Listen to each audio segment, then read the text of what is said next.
লাঙ্গুলিয়া গ্রামের একজন কৃষক ছিল ফারুক। সে ছিল একটি ছোট গ্রামে বসবাসকারী এক সাধারণ কৃষক, যার জীবিকা মূলত কৃষিকাজের উপর নির্ভরশীল ছিল। ফারুক খুবই পরিশ্রমী ও সৎ ছিল, কিন্তু তার কাছে জীবন ছিল খুবই সাধারণ। তার পরিবার ছিল ছোট, এবং তাদের জীবিকা পেতে তাকে অনেক কষ্ট করতে হতো। ফারুকের একটা ছোট্ট জমি ছিল, যেখানে সে চাষাবাদ করত। প্রতিদিন সকালে সূর্য ওঠার আগেই সে তার ক্ষেতের কাজে চলে যেত এবং সূর্য অস্ত যাওয়ার আগে ফিরত। তার কোনো ইচ্ছা ছিল না বড়লোক হওয়ার, তার কেবল একটি ইচ্ছে ছিল, এটি যে জীবন সে বাঁচাচ্ছে তা যেন সৎভাবে ও শান্তিতে কাটে। একদিন কাজ করার সময় ফারুক তার ক্ষেতের মধ্যে একটি ছোট সোনালী মুদ্রা দেখতে পায়।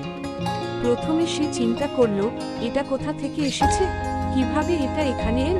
কিন্তু রবি কখনো এমন কিছু পাওয়ার জন্য খোঁজ না থাকায় সে সেই মুদ্রাটি নিয়ে আর কিছু ভাবল না। পরদিন গ্রামের বৃদ্ধ রফিক ভাই এসে ফারুকের সাথে কথা বললেন।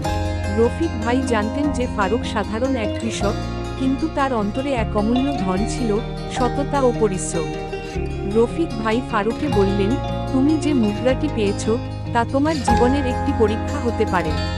তুমি যদি সেটি নিজের জন্য ব্যবহার করো, তবে তা তোমাকে সাময়িক সুখ দিতে পারে, কিন্তু সঠিক পথ হলো তোমার গ্রাম ও সবার মঙ্গলার্থে সেটি ব্যবহার করা। ফারুক কিছুক্ষণ চুপ থেকে বলল, আমি এর সাহায্যে কিছু উপকারী কাজ করতে চাই। গ্রামের মানুষ যদি ভালো থাকে তবে আমি খুশি। তবে ফারুক সেই মুদ্রাটি গ্রামের উন্নতির জন্য দান করল। এরপর সে গ্রামের একটি সেচ প্রকল্প শুরু করল, যাতে করে গ্রামের মানুষ সহজে পানি পেতে পারে। পরে সেই মুদ্রার সাহায্যে নতুন রাস্তা, স্কুল এবং স্বাস্থ্যকেন্দ্র তৈরি হলো। গ্রামটি ধীরে ধীরে উন্নতি করতে থাকলো।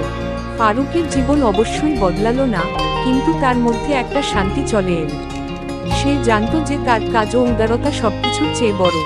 মানুষজন তাকে শ্রদ্ধা করল, কিন্তু ফারুক কখনো নিজের নাম বা খ্যাতি নিয়ে চিন্তা করল না।